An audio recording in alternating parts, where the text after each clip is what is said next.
This is question number 4 of homework 11 for chapter 11. So this is sort of a comprehensive capital budgeting question with all sorts of information on the estimation of the annual cash flows.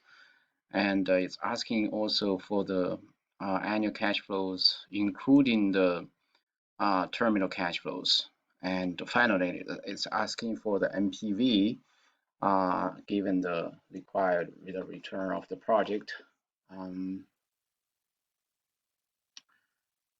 so first step is to get everything given by the setup into the worksheet. Uh, so let's read the setup. At the present, this firm is considering expanding its product line to include gas-powered skateboards. However, it is questionable how well they will be received by skateboarders. Although you feel there is a 50% chance you will sell 8,000 of these per year for 10 years, after which time this project is expected to shut down because solar-powered skateboards will become more popular. So there's a 50% chance we will have this. And you also recognize that there's a 25% chance that you will only sell 2,000, and also a 25% chance that you will sell 18,000. So before we go on, let me just put these numbers into my formula, into my worksheet. So basically, this stands for that there are 3 scenarios for sales, right? Scenario number, and here is the annual sales, and this is the probability. And we have 1, 2, 3 basically. Let's see, an A. So one is every year we're going to see this sell 8,000. So this is the unit, right? Number of units. Just to be clear, this is units, annual sales units. And probability is 50%. And this is for 10 years. And so the second scenario, second possibility is that we can sell 2,000, right? 2,000 units only, and this happens with 25% chance. And finally, we can sell a very large number every year, but this also happens with only a quarter of the probability. So basically, once we put the numbers into the worksheet, this is what it should look like. And continue to put in the numbers from the setup into the worksheet. The gas skateboards would sell for $110 each. So the sale price is 110, 110, and have a variable cost of $40. So variable cost, this is $40. And continue that, regardless of how many you sell, the annual fixed cost would be 120,000. So fixed cost with 120,000. And in addition, there would be an initial expenditure of 1 million associated with the purchase of new production equipment, which will be depreciated using the bonus depreciation method in year 1. So initial investment is 1 million. I put everything into the dollars rather than millions of dollars, just to be consistent. And this depreciation method is sort of the bonus, which means that all the depreciation happens at year 1. So that's what the bonus depreciation here means. Because of the number of stores that will need inventory, the working capital requirements are the same regardless of the level of the sales. Project will require a one-time initial investment of $60,000 in net working capital, and working capital investment will be recovered when the project is shut down. So what that means is NWC is 60,000, right? 60,000 each year, except for the final year, which is 0, right? That's what the being recovered means. And finally, they assume that the firm's marginal tax rate, tax rate is 26%. So basically, this is the information provided. So part A is what is the initial outlay associated with the project. So why don't we just put this into the chart so we know what's going on. So this is a year number, and I want to extend this to year 10 because this is asking for year 10, right? We have the project will last for 10 years basically, and initial investment is basically provided here. That's the initial investment is right here is $1 million. And then the next number I will need is basically the sales, right? Sales, we know that that's given by the annual sale units, and then multiplied by the price, right? So here sales, we have three possible scenarios.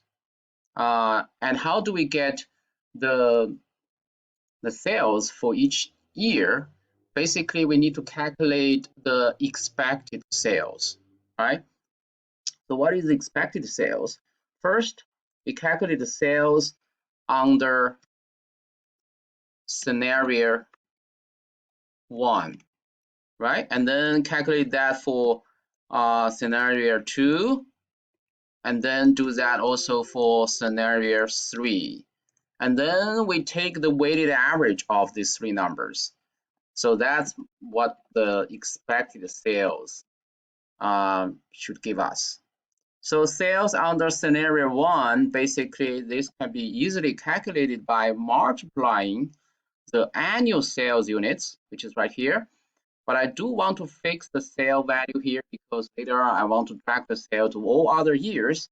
So Excel will automatically calculate all those sales for those years. So I want to fix this because this will be the same for each year, and multiply by also by the price. The price will also expect it to be the same for each year. So that's my sales for year 1, and we can extend now to all other years.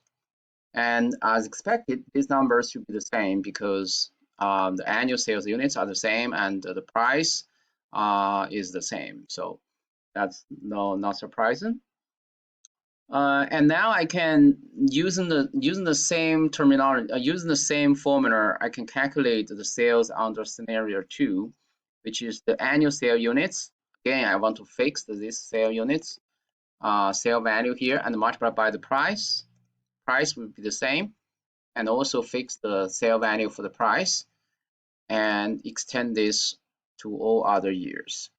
And also do this for scenario 3. Scenario 3 is $18,000 or 18,000 units. Sorry, so also fix the sale value and multiply by the price, and also fix the sale value for the price. And so that's my annual sales. But then all these are expected values.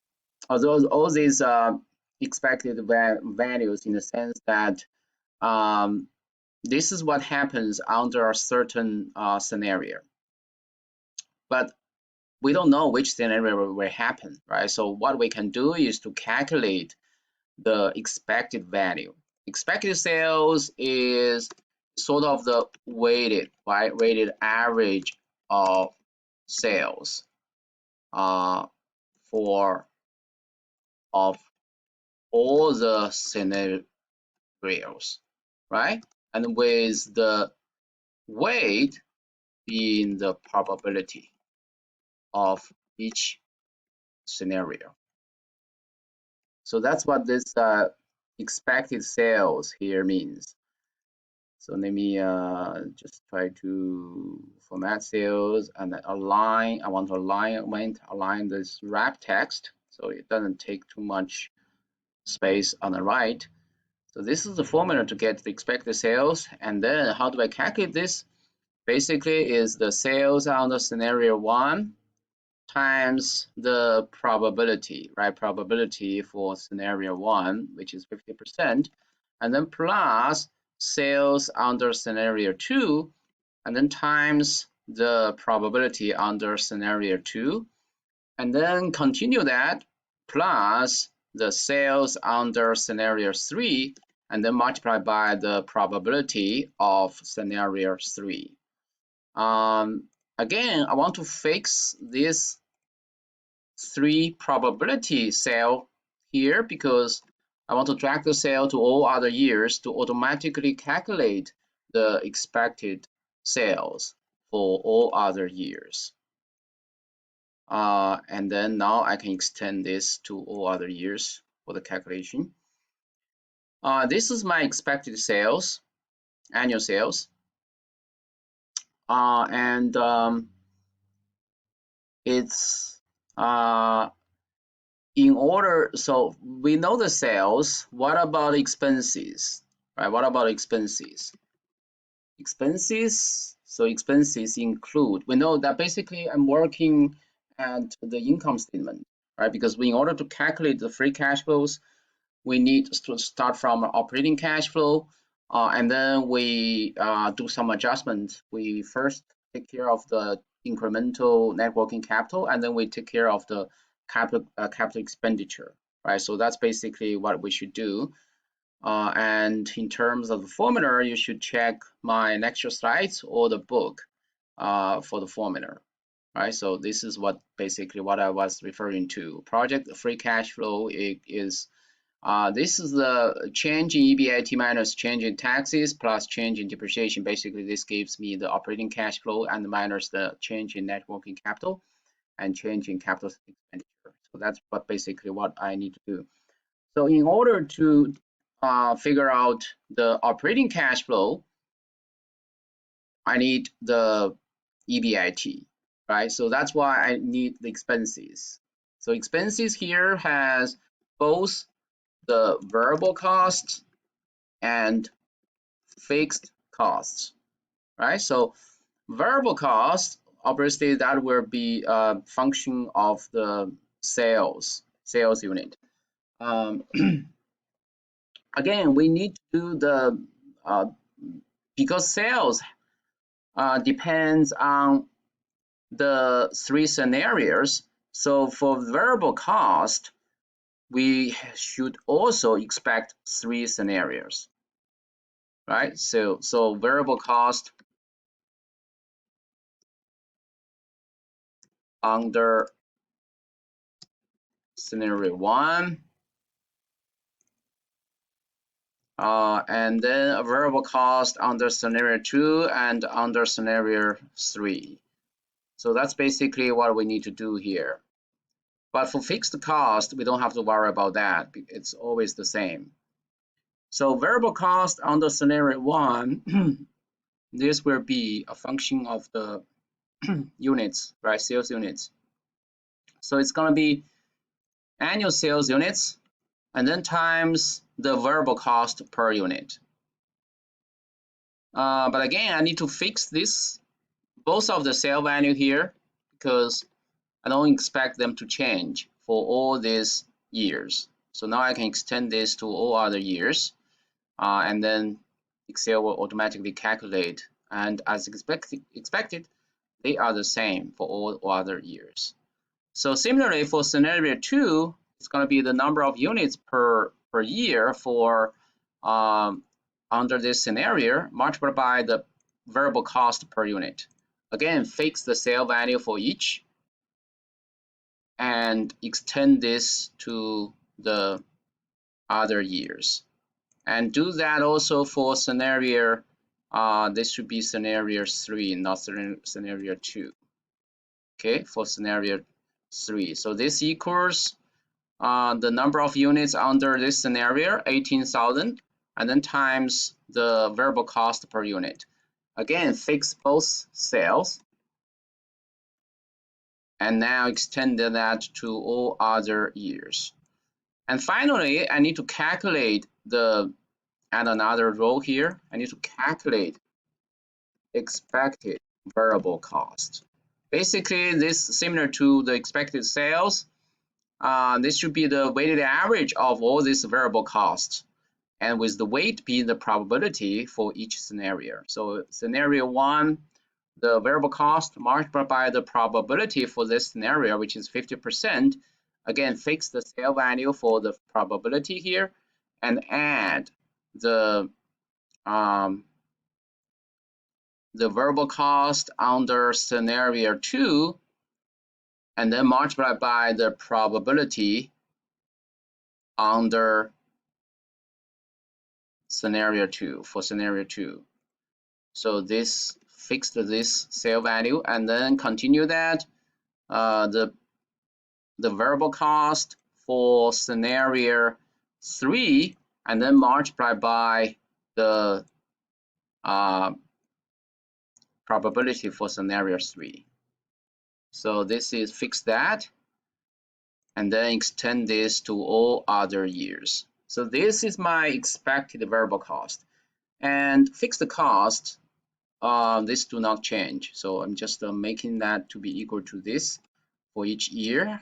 Again, I want to fix this sale value here because I don't want this to shift when I drag the sale of this year to all other years. All right, so that's my fixed cost. So then I need to get the depreciation, right? Depreciation. And depreciation, as we said, the depreciation method is the bonus depreciation, which means that all the depreciation happens in year 1. So that means the initial investment will be fully depreciated by year 1. So that's my depreciation. And after that, it's going to be 0. All our future years will be 0. So that's basically what the depreciation looks like for this question. And let's see whether we've missed any information. And NWC, right? NWC. You see, I did not follow the order of the parts here for the questions, because later on we're going to also work on the annual free cash flows for years 1 to 3, 1 to through 9, and then we'll have to figure out the terminal cash flow in year 10. So basically, I'm solving this whole problem in a single step, and then we can fill in the blanks depending on which number we need from what we have worked on. So now I can work out the sort of the EBIT, right? EBIT basically will be it's going to be sales, right? And for this question, it's going to be the expected sales and minus the expected variable costs and minus the fixed costs and minus the depreciation. So that's basically my EBIT. And the reason why I had a negative number here is because we had a huge depreciation expense for the first year, and that's due to the bonus depreciation. And now we can extend this to all other years, and you can see this all this will become positive as expected. So then, how can we get the OCF? Right? In order to calculate OCF, OCF is EBIT and plus the depreciation back. Because why we add the depreciation back? That's because we want to get the cash flow, right? Depreciation is not a cash outflow, but we have deducted that in getting the EBIT. So we added it back, and then minus taxes. So that's the formula for this. But then the question is, how do we figure out the taxes, right? Taxes will be based on EBIT. Normally, taxes will be based on EBT, right? EBIT is earnings before interest and taxes, and EBT is earnings before taxes. So which means that EBT is EBIT minus interest expense. But in capital budgeting, in terms of estimating the cash flows, we actually don't consider the interest expense because that impact is incorporated into the discount rate rather than the cash flow. So the taxes now will be based on the EBIT rather than EBT. And you can also say that these two numbers would be the same because we don't consider the interest expense. So taxes will be the EBIT multiplied by the tax rate. Right? The tax rate is right here. But for opposite reason, I want to fix the tax rate cell. And this will be a negative number. And the reason for that, you can imagine this is because this a loss can be used to shield positive operating income from other parts of the firm. So that's why we get actually this shows up as a sort of a negative tax. And then we can extend this to all other years to calculate the tax for each year. So now I can calculate the OCF. So this equals EBIT plus the depreciation and minus the taxes. So you can see that even though the EBIT or the income is negative, but the operating cash flow actually turns out to be positive for the first year. And the reason is because we added back a very large number, depreciation, and then extend that to all other years. So that's my operating cash flow. So in getting the free cash flow, we actually need to consider two things as we shown in the formula, right? So the first is we need to take care of the change in net working capital, and then we need to take care of the capital expenditure. So free cash flow, we add one more row there. First, we need to take care of the NWC. So NWC is, we actually has NWC for the first year, which is actually for the starting year, which is year 0. So that's this $60,000 that will be required immediately. And then we maintain that level for all these years except for the year 0, year 10, the last project year, which will be which all the NWC will be recovered. So that means it's going to be 0. And then we can calculate now the change in NWC. So for the starting year, year 0, because there's no prior year, so the change is simply the level. It's the same as $60,000. But starting from year 1, it's going to be year 1's NWC minus previous years, which is year 0's NWC. So obviously that's the 0, and we do that for all these years. So this is the change in NWC.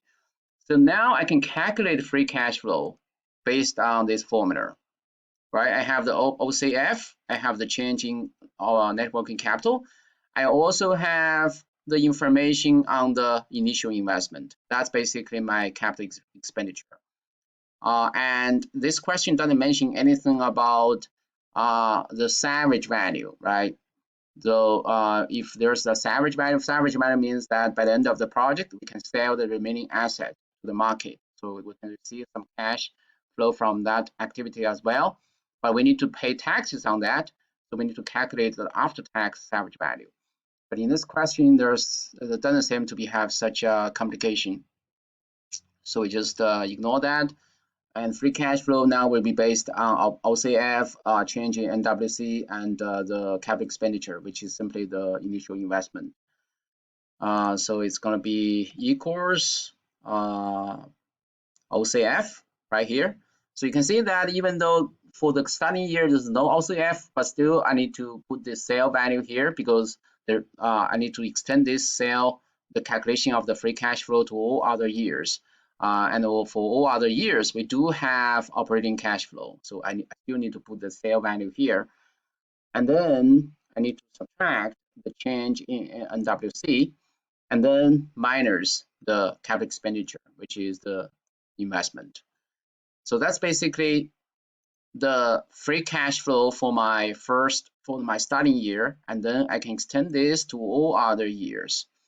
and this will automatically calculate the free cash flows for all these years.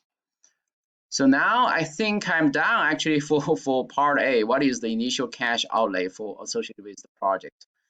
So this is basically is this number, but since it's asking for the initial cash outlay, so we just simply put the absolute value of this. So it's gonna be 1060,000, and check my answer here. And then let's continue. If your sales forecast is 8,000 skateboard per year, so that has 50% chance. What is the free cash flow associated with this project for year one? So yeah, what are the question asking actually is asking slightly. Oh, this is asking the under each sales forecast. Yeah, so basically I think I have done that. I have done this the second part of this question. What are the expected annual free cash flows for year one and year through year 9? But the question is also asking what is the free cash flow under each scenario. So that's kind of but once we understand this, I think we can also easily solve out the free cash flow for under each scenario. So let me do that. Also OCF under scenario 1. And then we can, so this can be easily calculated as sort of so in order to do this, I also need to calculate EBIT, right? EBIT under this scenario 1, right? EBIT under scenario 1 is simply equals the sales under scenario 1 minus the variable cost under scenario 1 minus the fixed cost. Yeah, fixed costs are regardless of the scenarios. And then minus the depreciation, that's also regardless of the scenarios. Right, so that's basically my EBIT under scenario 1. And then I can extend that to all other years. And then, so this is my OCF, this is my EBIT. And taxes also can be easily calculated based on this number. So it's EBIT times the tax rate. And then I can fix the tax rate and then extend that to all other years. So OCF now can be calculated based on the EBIT under scenario 1, and then add back the depreciation. Right? Depreciation is also regardless of the scenario, and then minus the taxes. So then extend that to all other years. And then I can calculate the free cash flow now. Free cash flow under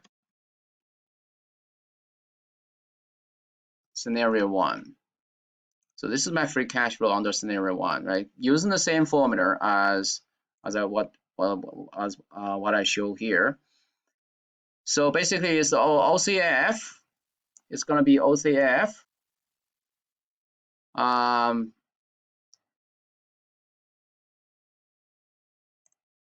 then minus the incremental NWC,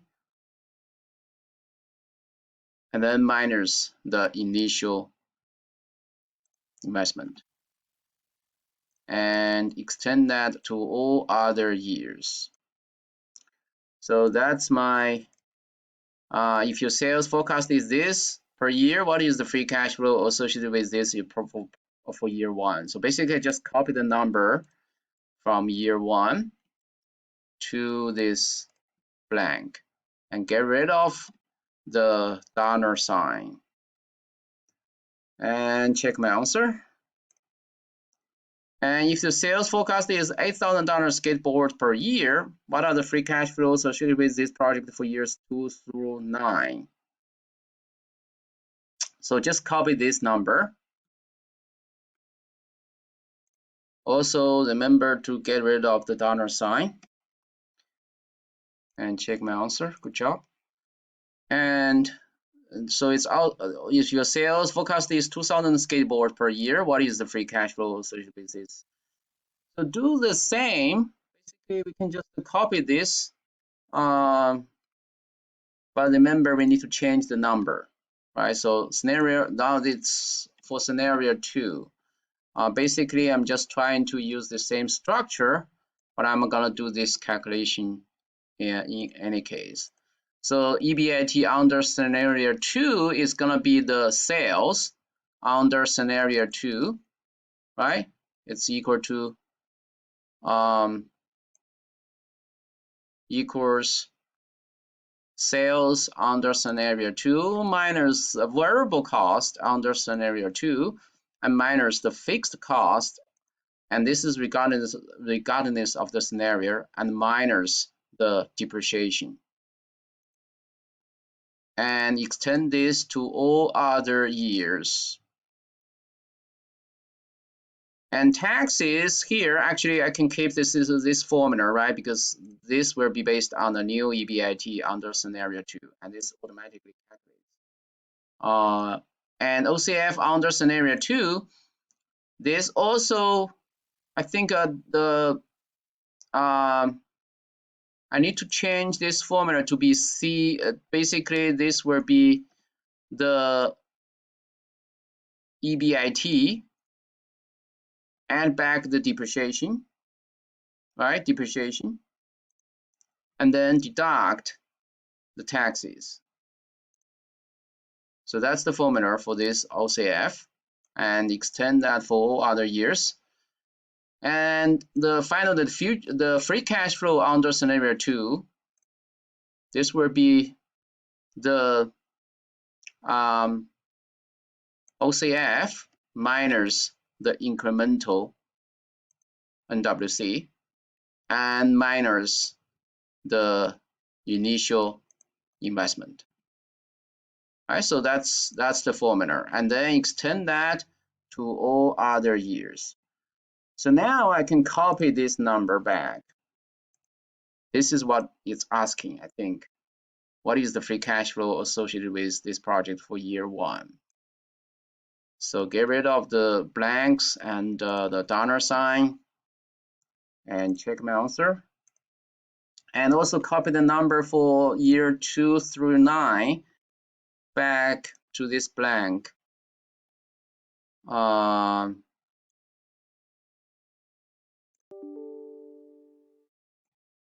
And so let's continue doing that. Basically, we just copy that same structure, but again, I need to adjust for the formula.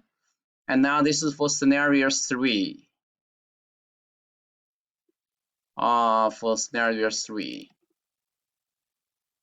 And for EBIT, it's going to be sales under scenario 3, which is right here, and minus the variable cost under scenario 3, minus the fixed cost, and minus the depreciation. So that's my first year's EBIT, and extend that for all other years. And taxes will be automatically calculated and updated. But OCF, I do need to change this formula to reflect this is now scenario 3. So this is EBIT, and then add back the depreciation. It's right here, and minus the taxes. And this is my OCF. And finally, for the free cash flow, it's going to be OCF minus the incremental NWC, and then minus the initial investment or capital expenditure, and extend that for all these other years. And then finally copy this number back. I think this is what it's asking for year 1's free cash flow, and get rid of the blanks and the dollar sign. And also copy the number from 2 through 9 back this blank and get rid of the dollar sign. And check my answer. So I think we already did the second part of this calculation. What is expected free cash flow for year 1? So this is what I have here. So just copy the number back, but just remember to copy the right number. Don't mess up with the numbers. So check my answer, and then similar to scenario to the other parts of this question, it's asking for the year 2 through 9's free cash flow. So just copy this number back and get rid of the dollar sign here, and check my answer. We're done. So final part. If your sales forecast is $8,000 skateboard per year, what is the terminal cash flow in year 10? So so I think we have done that part of the calculation already. So just copy this number. This is the final free cash flow for each year, including the terminal year. So just copy this number back, and this is under scenario 1.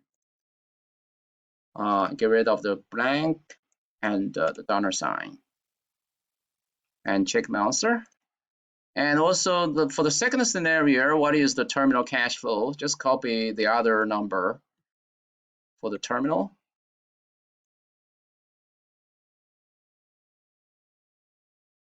And check my answer. And finally, copy this final number for the free cash flow under the terminal year.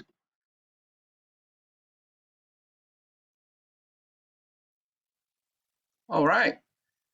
So what is expected terminal cash flow in year 10? So just copy the free cash flow under for this row here. Just copy this number back. This is my expected cash flow for terminal expected terminal cash flow for year 10.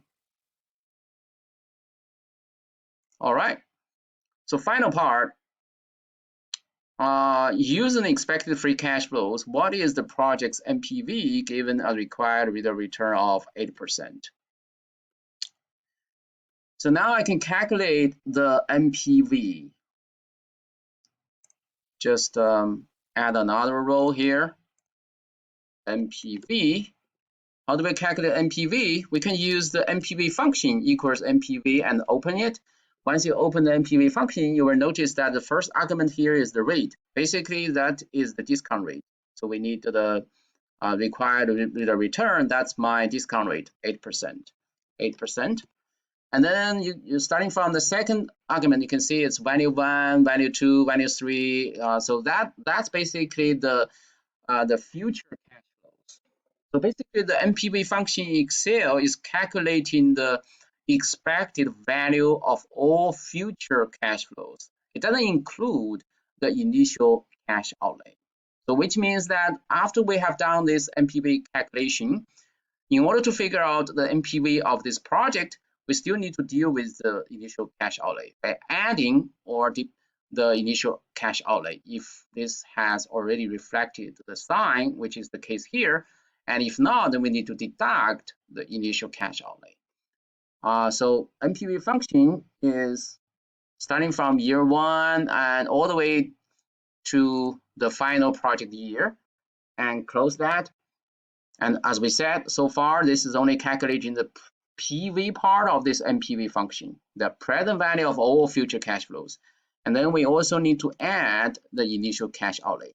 Why I add? Because here you can see this already took care of the signs on the cash flows. So that's why I add. So this will give me the NPV for this project. Just copy that number back and get rid of the dollar sign. And check my answer. Nice work. So what would the project NPV be if they sold $8,000 skateboards?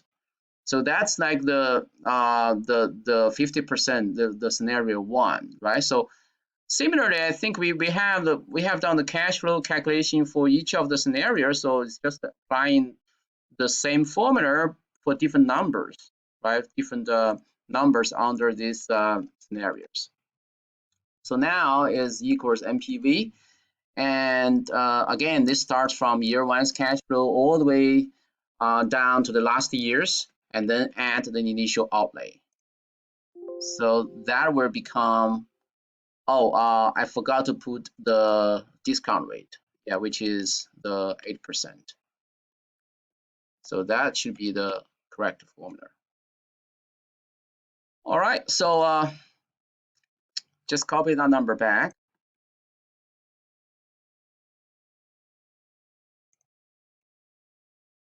and check my answer. All right, so we're done with this question.